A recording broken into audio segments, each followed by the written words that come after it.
প্রথমে ব্যাট করে 7 উইকেটে 251 করে 252 টার্গেট নিউজিল্যান্ড ছুড়ে দিয়েছিল ভারতের কাছে। শেষ পর্যন্ত স্নায়ুর চাপে লড়াইয়ে হার মানতে বাধ্য হলো নিউজিল্যান্ড, জিতল ভারত। 49 ওভারে 6 উইকেট হারিয়ে জয়ী হলো টিম ইন্ডিয়া। এই নিয়ে 3বার চ্যাম্পিয়ন্স ট্রফি জিতল ভারত। 25 বছর পর নিউজিল্যান্ডকে হারিয়ে টিম ইন্ডিয়া বদলা নিল। 12 বছর পর ফের চ্যাম্পিয়ন্স ট্রফি জয়ী হলো ভারত।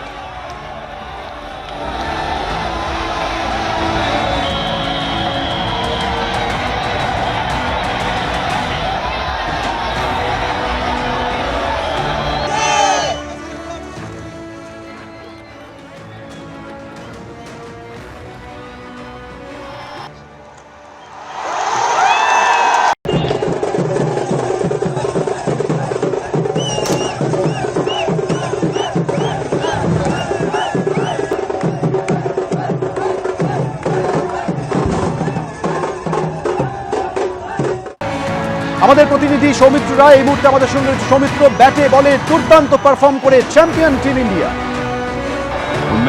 একদম এটাই, ব্যাটে বলে দুর্দান্ত পারফরমেন্স, অর্থাৎ টিম গেম হিসেবে যেটাকে বলে টিম গেম, সেটাই ভারতীয় দল এই চলতি যেটা শেষ হলো আইসিসি চ্যাম্পিয়ন্স ট্রফি সেটাই খেলেছে।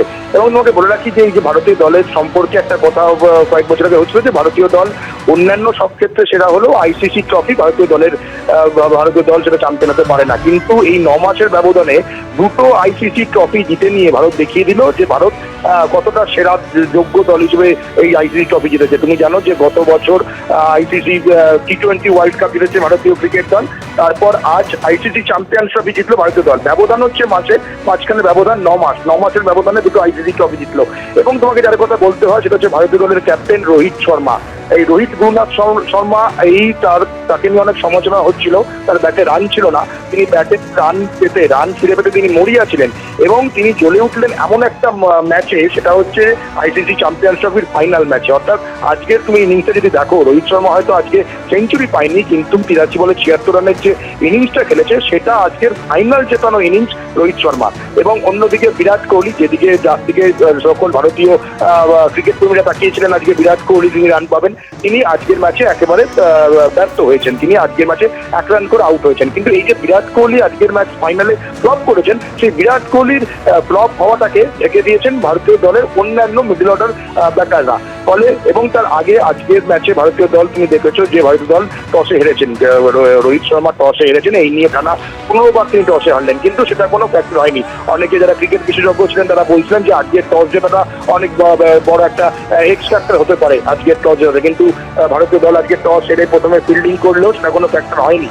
কিন্তু আজকে প্রথমে যখন ভারতীয় আজকে যে আমরা যখন খেলা শুরু আমরা দেখি যে পিচে আজকে দুবাইতে খেলা হয় সেই পিচেই ভারত পাকিস্তান ম্যাচ হয়েছে, সেই পিচেই আজকে আবারও ফাইনাল ম্যাচটা সেখানে হলো। ফলে সেই পিচটা শুরু থেকে আমরা দেখছিলাম যে স্পিনারদেরকে অনেক হেল্প করছিল পিচটা, অর্থাৎ স্পিন সহায়ক পিচ ছিল এই পিচটা। এটা দেখেই ভারতীয় দলের 2 স্পিনার কুলদীপ যাদব এবং বরুণ চক্রবর্তী মিষ্টি স্পিনার, রহস্য স্পিনার। তুমি জানো যে আজকের ম্যাচে এক্স ফ্যাক্টর হতে পারতো এই বরুণ চক্রবর্তী। সবাই আজকে ভেবেছিল বরুণ চক্রবর্তী আজকের ম্যাচে ভালো খেলেছে, 2 উইকেট নিয়েছে। কিন্তু তার থেকেও বলতে হয় কুলদীপ যাদবের কথা, তিনি যে দুটো মূল্যবান উইকেট নিয়েছেন সেটা তারিফ করতেই হয়। ফলে আজকের ম্যাচে এই স্পিনারদের পারফরমেন্স দুর্দান্ত ছিল।